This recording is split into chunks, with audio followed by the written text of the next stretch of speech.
Kirk teaches us how to kill a god and disrupt paradise. That's right, on this episode of Star Trek Universe, we'll be talking about the apple, right after these mysterious instructions delivered unto you by that strange metal wire hanging out of your heads. So that's what that's for. That and wire play.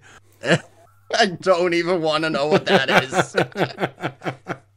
Oh, Lordy.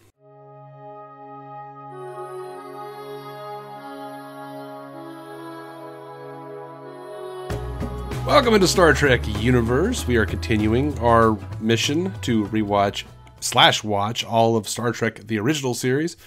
I am an old hand at this Star Trek stuff myself. My name, David C. Robertson. My name, Effie Opellers, and I do the /watch part. Yeah, the first watch. The slash first I've watch. never seen this before. You've I've never barely seen it now. Like, truly, doesn't even count if you've only seen it once.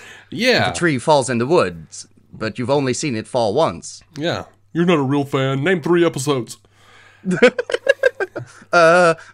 apple, what would you, like, right before this one? No, We Are Nomad? Is that the title? We Are Nomad. The Changeling. I know. It was the Changeling. I did remember, but it would have been funny if I'd known. I know. Can't help that. You know what I thought? Nomad Eye. like no kill eye, from Devil in the Dark. Mm-hmm. Well done. Oh God, the Memory Alpha synopsis. The Enterprise crew discovers an Eden-like paradise on Gamma Trianguli 6, controlled by a machine that is revered by the local humanoid primitives as a god. This time it's Vaal, it's not Landru. Mm-hmm. I was fully expecting there to be a guy underneath the earth. Like, it's a fucking mouth that functions as a portal, but apparently only to throw fruit into. Yeah, you just throw crops and fruit, and I want to know so much more. Yeah, I get that. Because why is there an ancient machine what are the dim times? Like, how did this come to be? Yeah. All of that shit. Yeah. I want to know all of that. Like, how did they, at some point, you would assume that they were reproducing like normal. Does Kirk killing their god, is it the Prime Directive being squandered or thrown out, or is it okay with the Prime Directive because clearly something else came and corrupted the society in the first place? Yeah, but does the Prime Directive give a shit about that?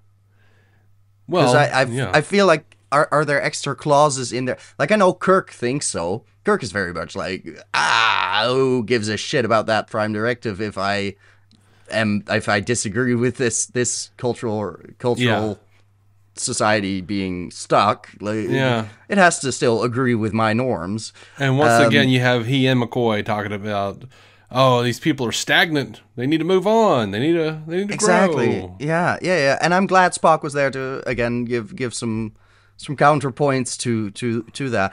But that's why I was fully expecting there to be someone behind the machine, because if there's not the exploitative element, like you have really very few arguments in favor of McCoy and Kirk. Yeah. But besides the eternal argument that keeps coming back, where it's like, you need struggle, because why would you be happy if you could grow through, feeling like shit, I guess. Well, I've never quite understood, but one of the real messy parts of the episode, and one of the things that makes it not a very good episode to me, is I've never really liked the apple.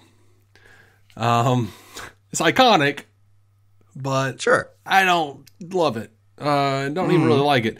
Like, it's fine. We understand, like, okay, well, philosophies aside, this thing is destroying the Enterprise. It's going to kill everybody. It's fair enough. Yeah. All that. Yeah. So, okay. Which it's only doing because it sees a threat in outsiders being essentially anti-religious in this instance. Mm-hmm.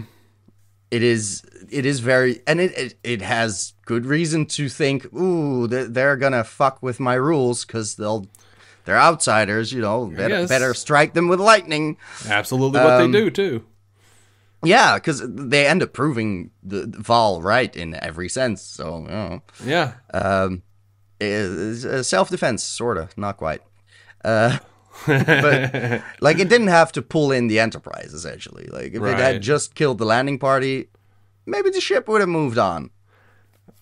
But it's one of these situations where, like, I really want to know where Vaal came from. I want to know what Vaal is. Is it an ancient machine that, like, they're a version of their civilization put there? What is this? Why does Vaal have these rules? Exactly, and there are dim times, and there is a, like, the wires are implanted at some point. We don't know how old the guy was at that point, probably the same age, so old enough to also, you'd assume they'd remember that how it got to be there, but all they seem to remember is it was worse before he took care of the weather and the atmosphere and shit.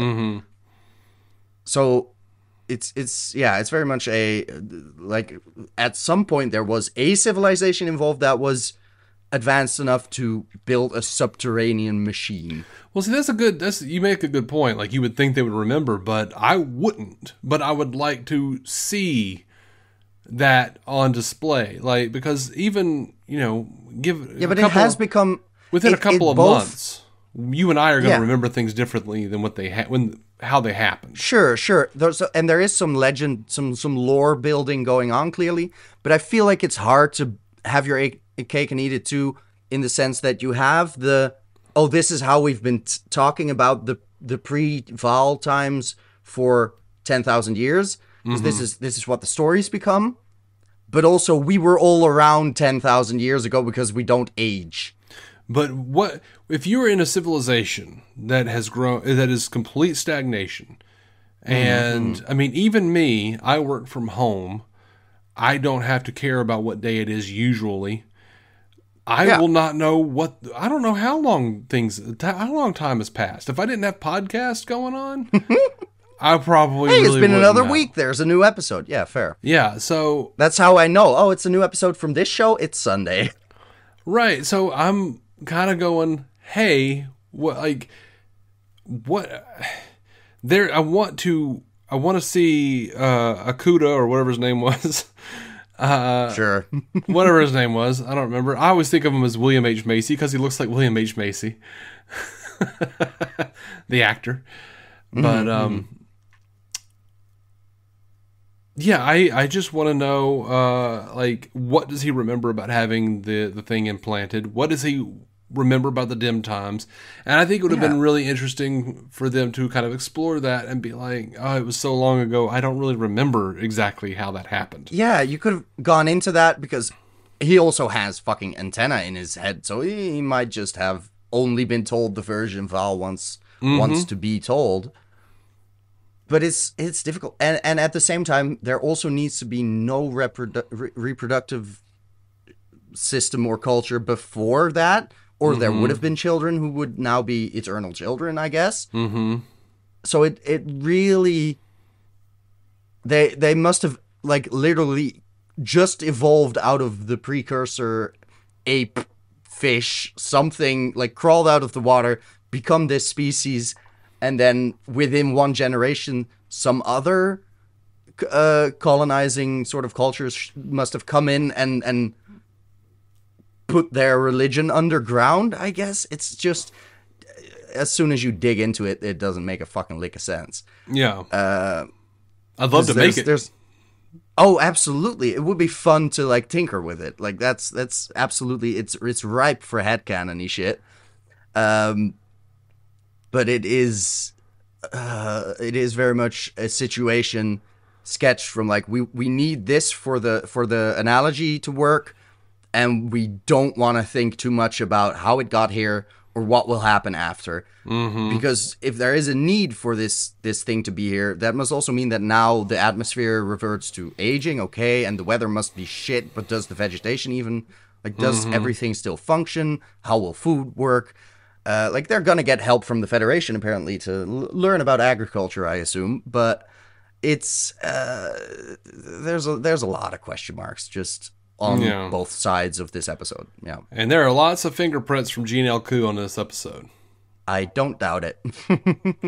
I mean, you're back to like all the weird shoehorn stuff where like Kirk is like bemoaning his duty and the fact that all the red shirts got killed, but like I'm losing so many people. Like last episode you lost at least as many red shirts and you didn't know their names. Yeah.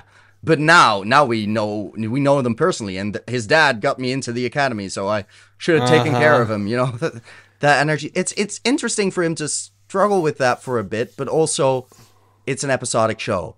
He's not going to struggle with it for any extended period of time, and not even in this episode. So it doesn't contribute anything.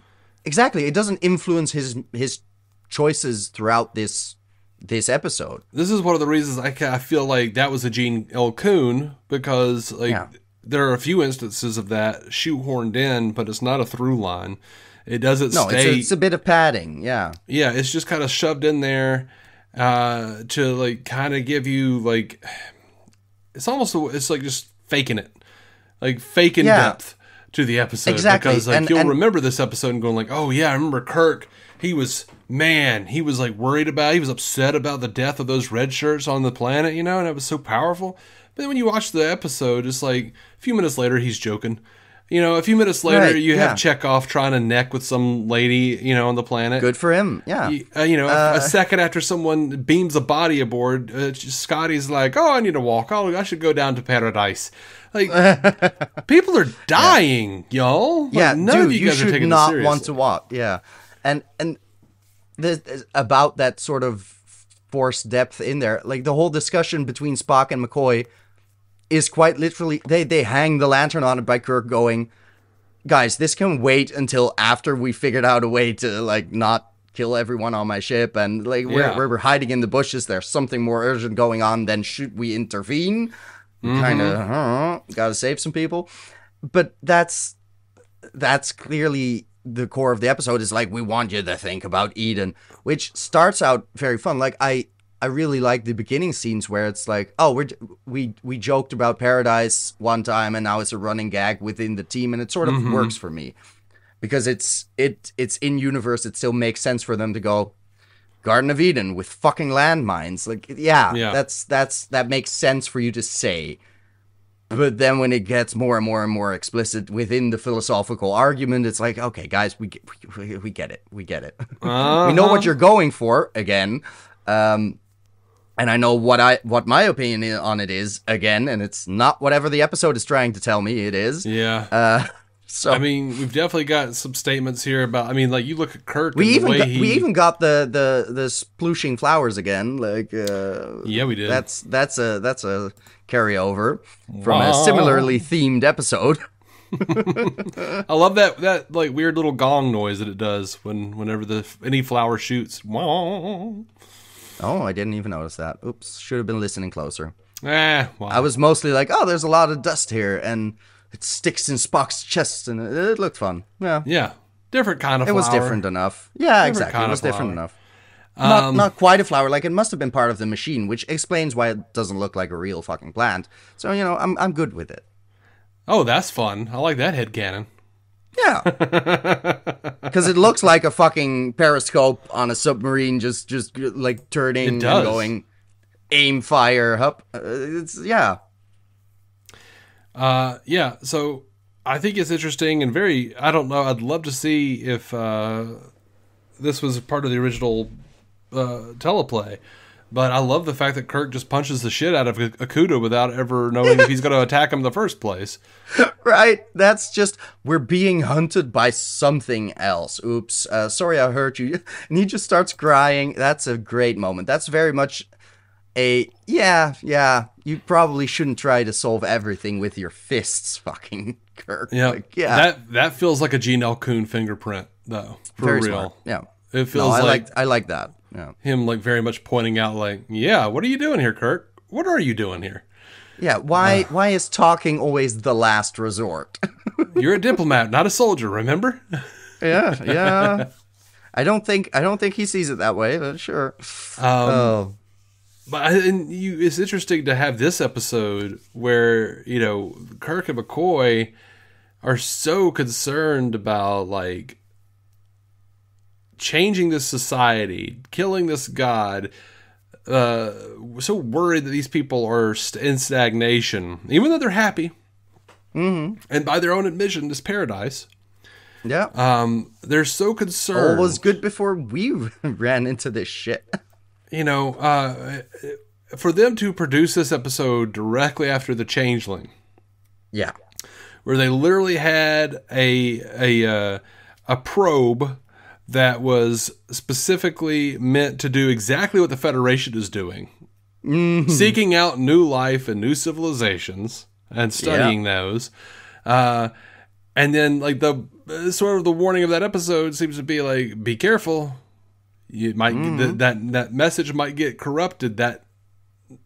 Yeah, because are you just observing the life, or are you enforcing something on that life of your norms, whether that be mechanical perfection or, in this case, your idea of progress? Mm-hmm.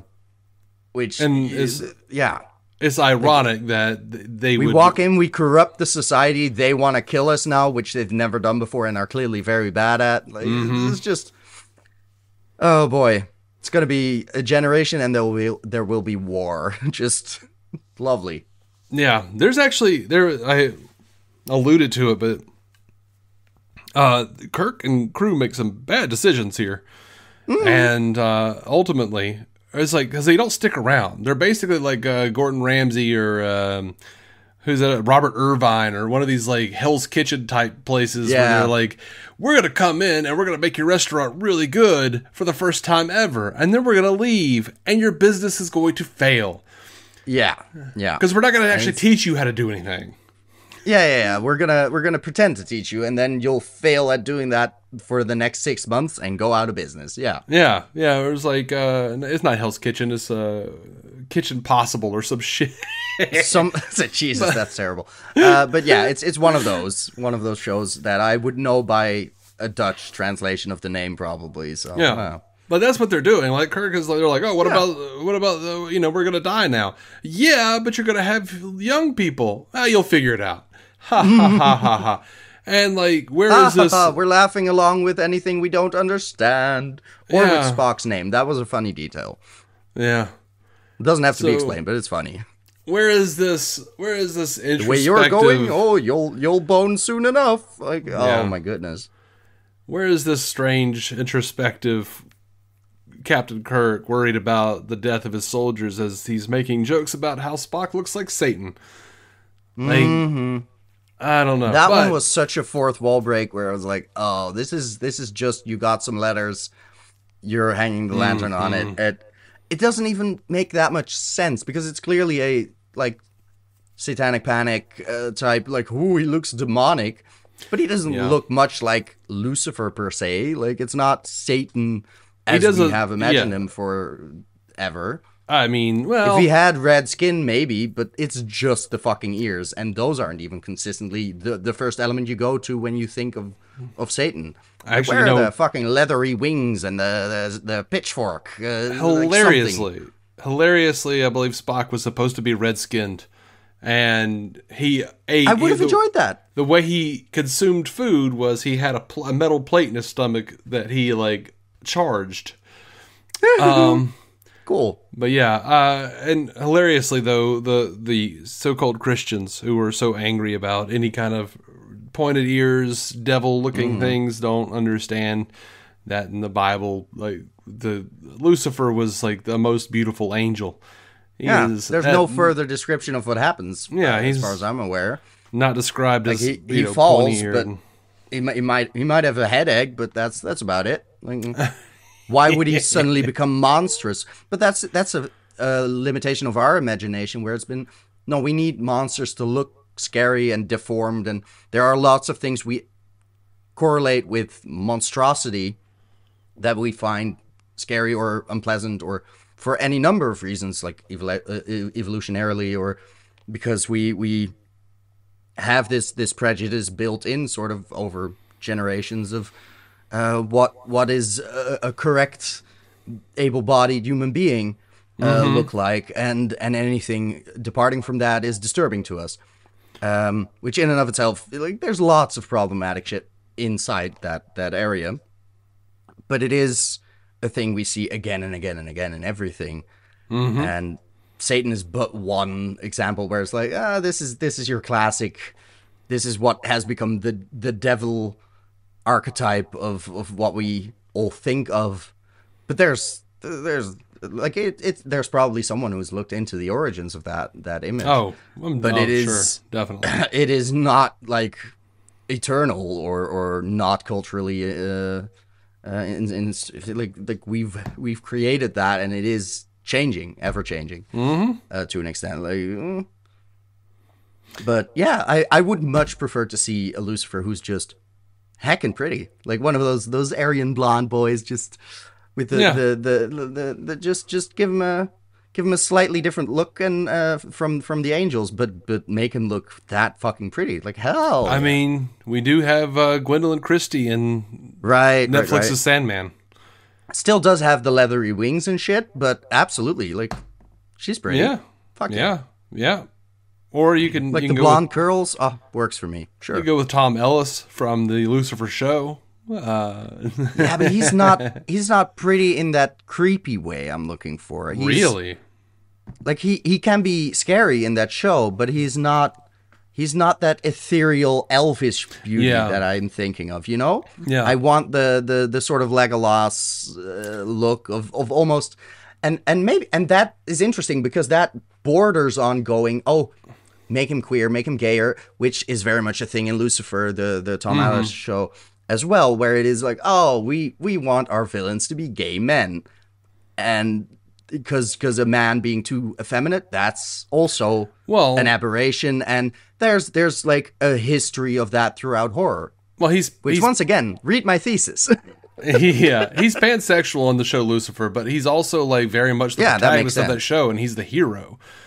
So sure, yeah. You know, that's another issue that people, religious people, had with that show. Like, I'm sure. How can he be a decent guy? Like, he had some points, like in the, but that's same goes for Good Omens. But I haven't finished watching season 2 yet. Just the opening makes me think of that with Aziraphale and in the cosmos at the just giving the Big Bang a big swing. Like, that's fun scene. Yeah. Now in the Neil Gaiman Sandman comics, Lucifer was a man, but was just very much David Bowie.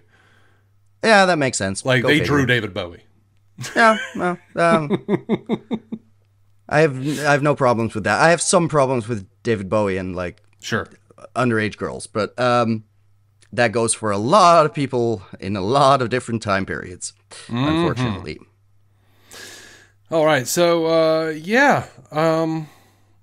I don't know where we left off on this episode, on the apple. A good question. Were we in trivia already? I don't remember what you told me.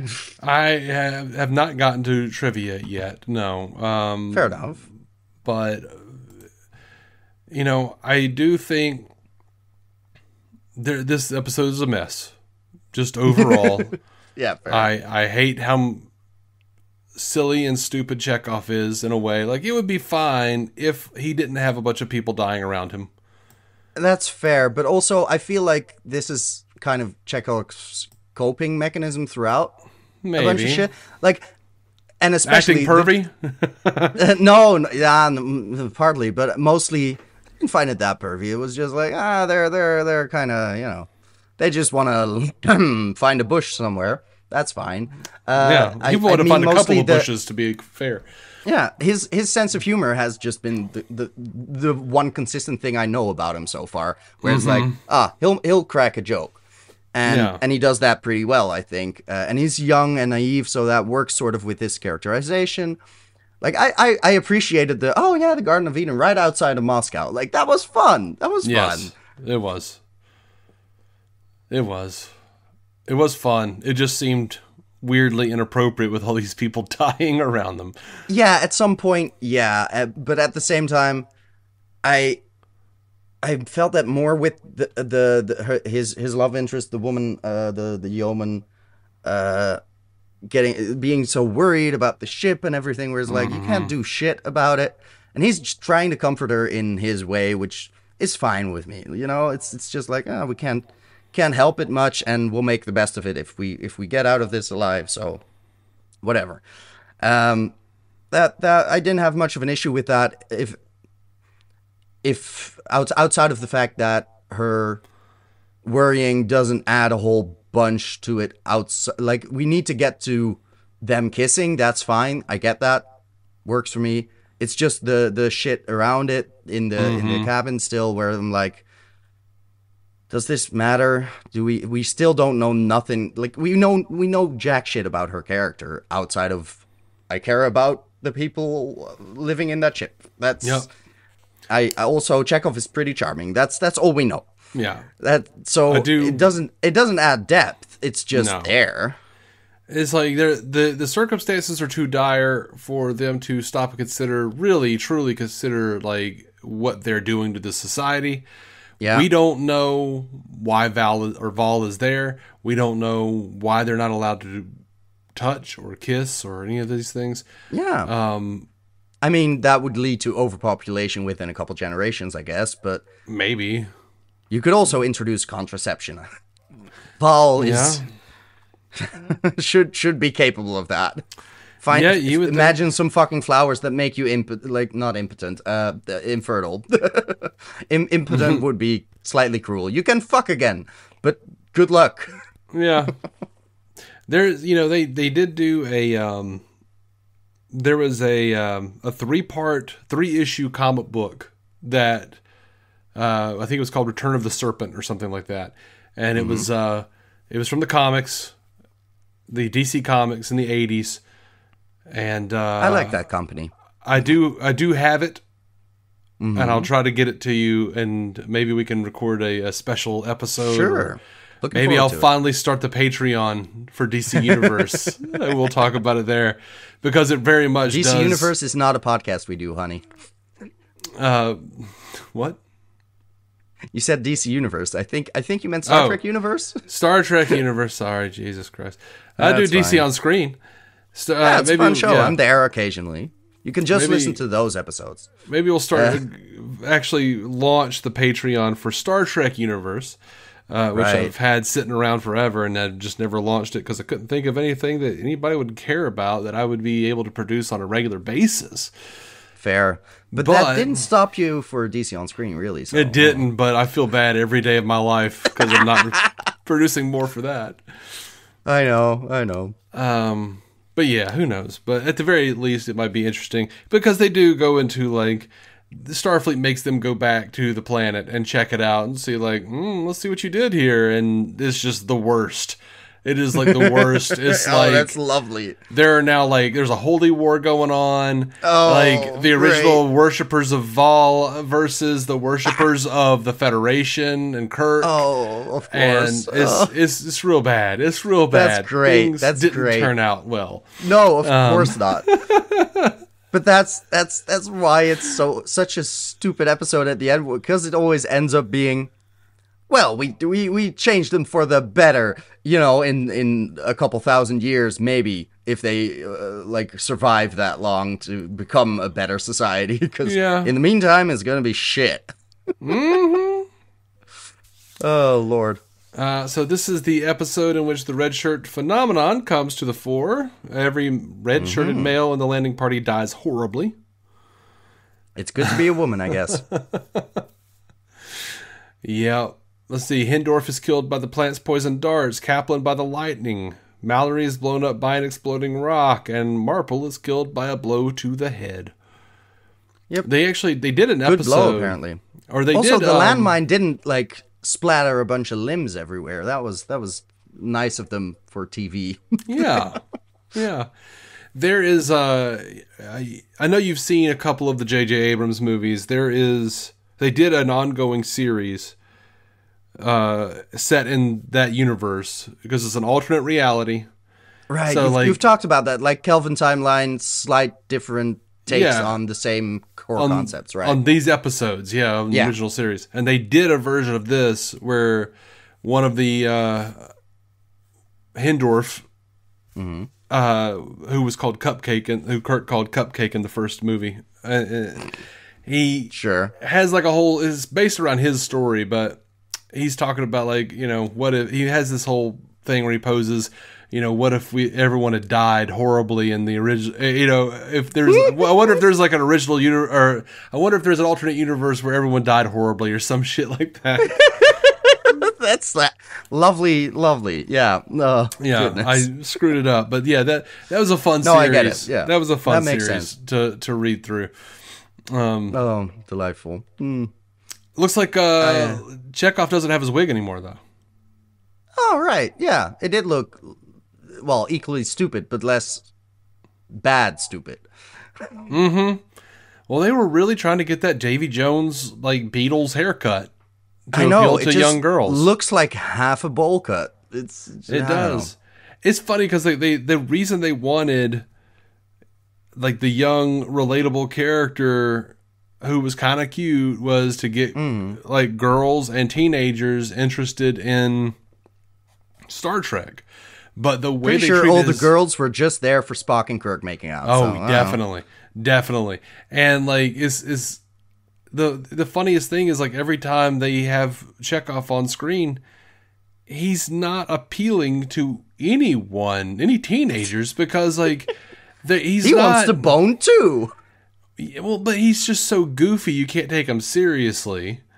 Yeah, and that's fine. It's not going to draw you in. It's a nice comic relief. That's all it is. Yeah, and everyone kind of like all the quote-unquote adults, the senior officers, just kind of treat him like, idiot kid, Yeah, so, cracking jokes again.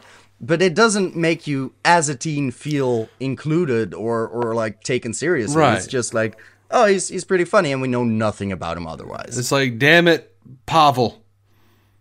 We're in a life and death situation here. Take your tongue out of that yeoman's ear. We did get his first name for the first time, right? Yeah. Because she said it, yeah. I forgot her name already, but that's a detail. That's fine. I don't remember it. I've seen it a million times. Return. It's fine.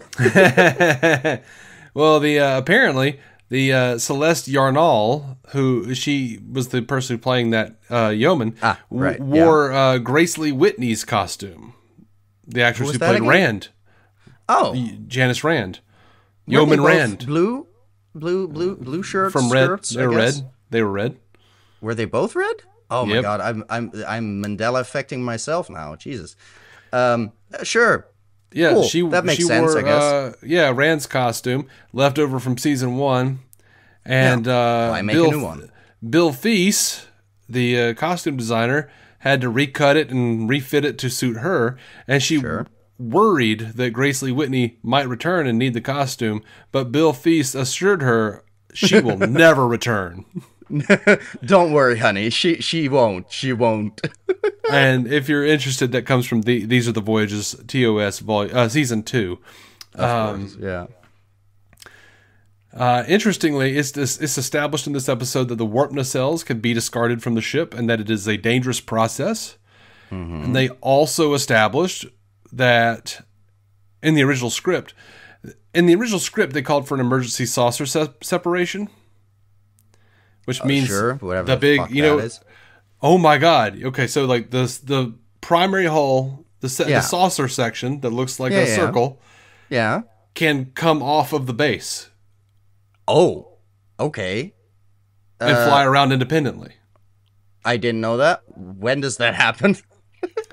Well, in the script, it called for an emergency saucer separation, but it was too expensive. And they mentioned that they might have to do it, but they didn't do it in this episode. Right, we will not see it happen until the first episode of Next Generation. Ah, okay. I didn't know that was possible, but that's a good thing to say for a new show where it's like, we can do this now. Yeah. Watch it do some new tricks. And it was really fun.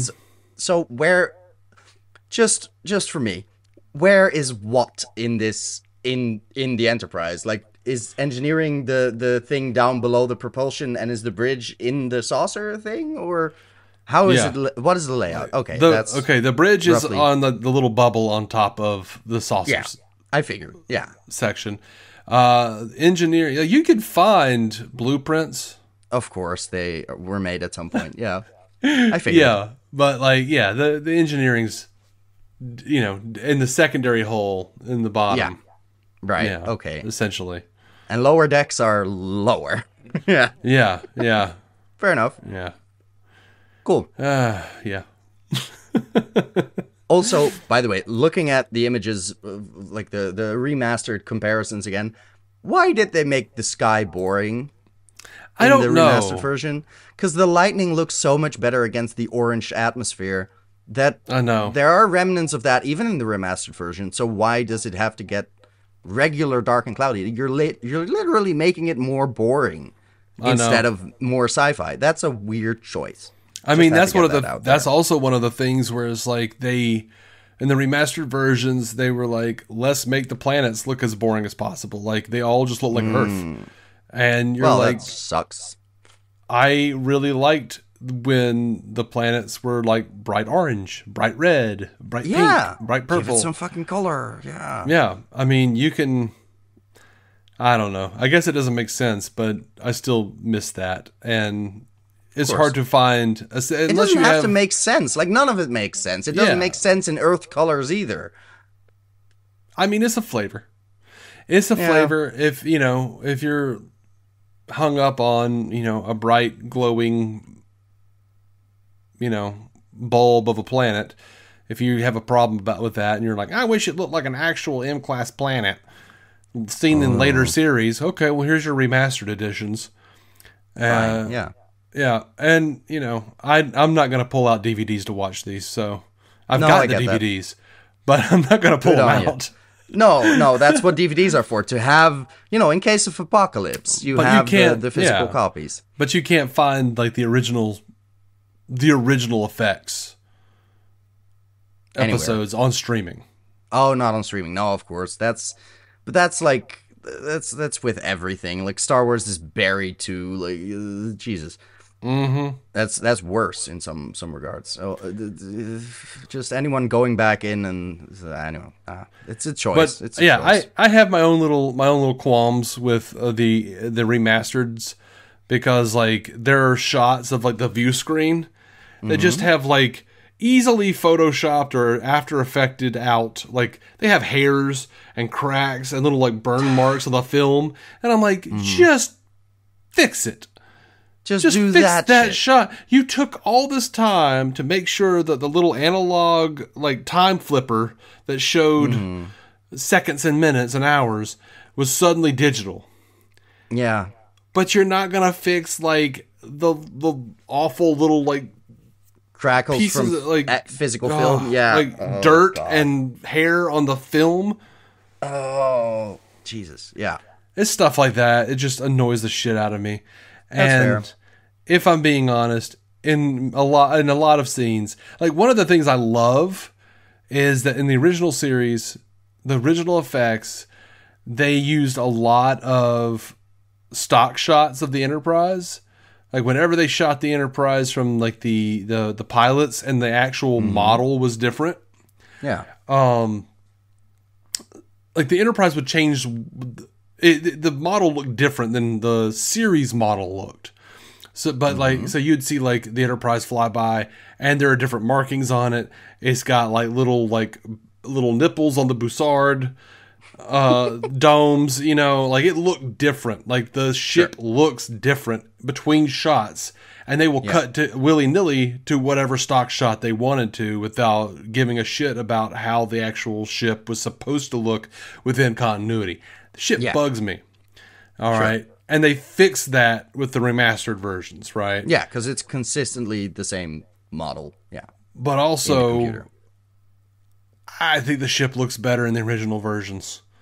Yeah, I get that. Because I have very little good to say about the rainbow LEDs on the propulsion systems.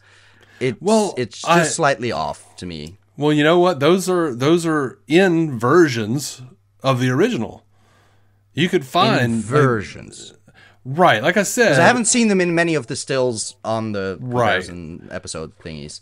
But like, yeah, like you will see the ship in the original versions. They'll have those little like rainbow things in the nacelles, and then the next shot it'll be like the solid red because they're clipping to another stock shot.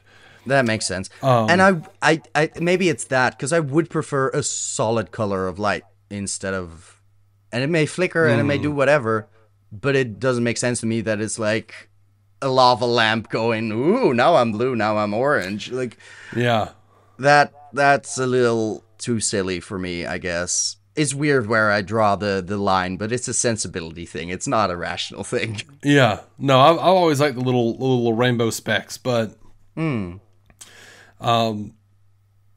don't know. I've just always wanted it to be consistent because Fair. of the way that the ship is supposed to look at certain eras.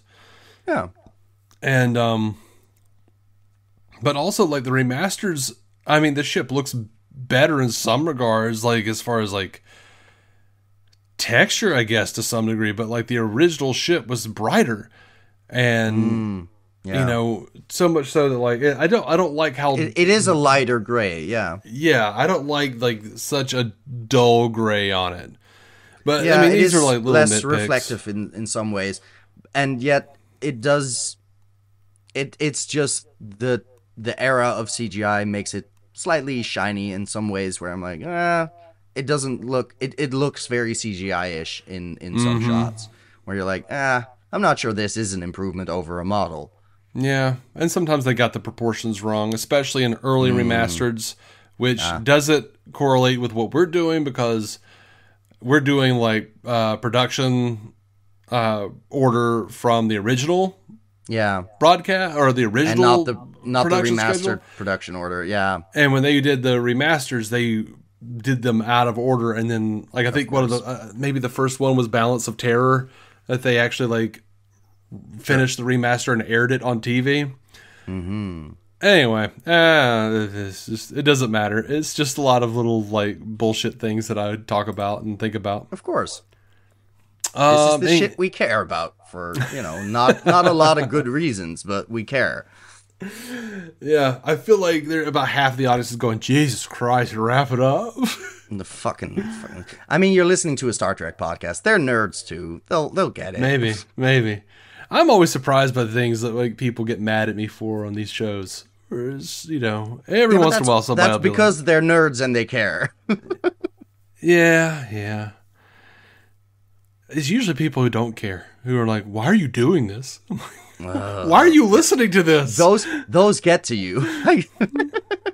It's just, it doesn't get to me. It's just like weird. It's like, why are you listening? Why are you here? Like, if you're not one of the nerds, how did you come across us?